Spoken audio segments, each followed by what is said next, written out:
Bonjour à toutes et à tous, très heureuse de vous retrouver pour l'invité du jour. Bonjour Pierre-Élisée Bartoli. Bonjour Clémence. Vous êtes sapeur-pompier volontaire dans le Var et co-écrivain d'un livre, plutôt d'un cahier technique, le voici, sur la gestion de la violence en intervention. Il faut savoir qu'en 10 ans, les violences contre les pompiers ont augmenté de 213% en France. En 2018, dans le Var, 88 agressions de sapeurs-pompiers enregistrées par l'Office national de la délinquance et des réponses pénales. Comment est-ce qu'on explique ces chiffres ? En fait, alors je sais pas si on peut si je peux les expliquer. Néanmoins, les chiffres sont là. On peut les expliquer par une évolution de notre société qui est de plus en plus violente, mais à tous les niveaux. On les voit à l'hôpital, on les voit envers les forces de l'ordre et envers les pompiers, sachant que les pompiers, on est les derniers remparts de la société. Quand il y a un problème, quand plus personne se déplace, les sapeurs-pompiers viennent. Donc c'est normal. Enfin, c'est normal, non, mais en tout cas, c'est en toute logique que les violences envers les services de secours augmentent. Il y a un petit effet aussi crise sanitaire, Covid, qui n'a pas aidé.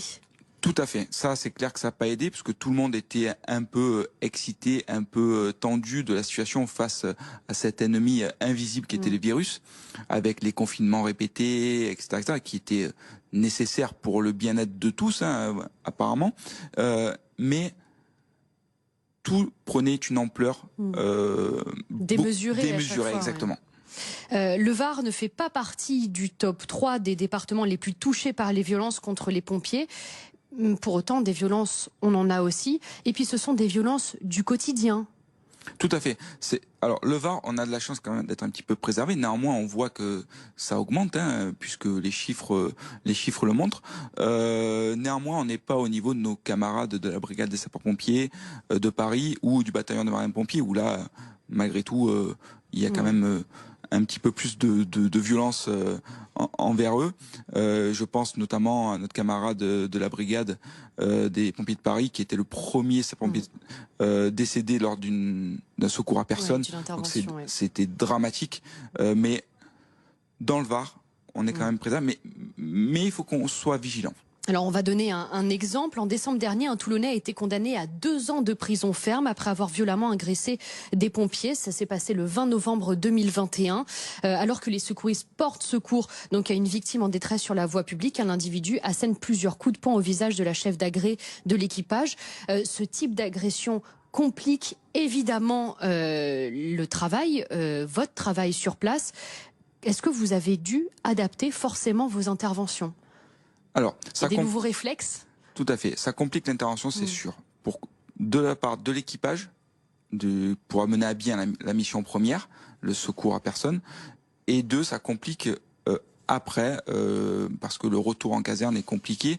Il y a des blessures physiques, il y a des blessures psychologiques également. Donc c'est pas normal.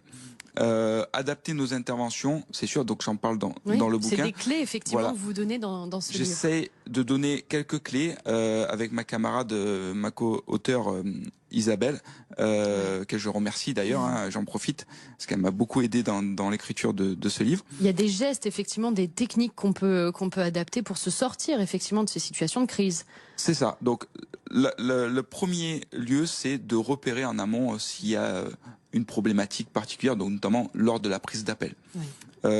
Ensuite, c'est lorsque l'on arrive sur les lieux d'intervention, c'est de ce qu'on appelle faire la reconnaissance de notre zone d'intervention, savoir s'il y a un problème particulier qui potentiellement est sous-jacent. Un début de tension, effectivement. Début de tension, Et là, on essaiera d'anticiper notre zone de repli. Après, malgré tout, on doit pouvoir prendre toutes les précautions que l'on peut. S'il y a un événement soudain avec aucun signe annonciateur, exactement, on pourra pas grand-chose pour éviter ces actes-là. Néanmoins, à la fin du livre, on verra quelques clés face à une agression physique, comment se dégager en restant tout le temps en légitime défense et pouvoir assurer la fuite.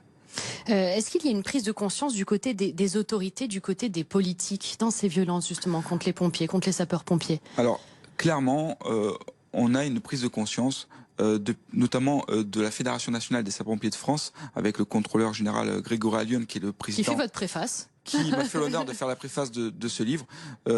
Oui, on a lancé un gros travail avec le hashtag touche pas à mon pompier, un gros travail avec les autorités pour pouvoir travailler sur différents points, et notamment avec la commission des lois, suite à l'audition du président de la Fédération nationale des sapeurs-pompiers de France. Il y a 18 propositions qui ont été faites pour pouvoir, en tout cas, améliorer cette problématique. Parmi ces propositions, d'ailleurs, l'équipement, en tout cas des pistes pour vous équiper différemment.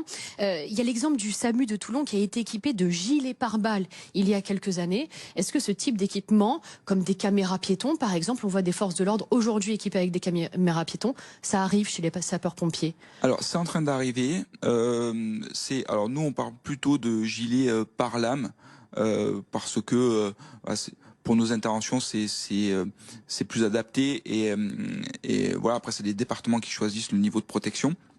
Les caméras piétons sont en train d'être testées également. Alors, c'est pour protéger le sapeur-pompier, mais également permettre de reconnaître l'agresseur en cas de...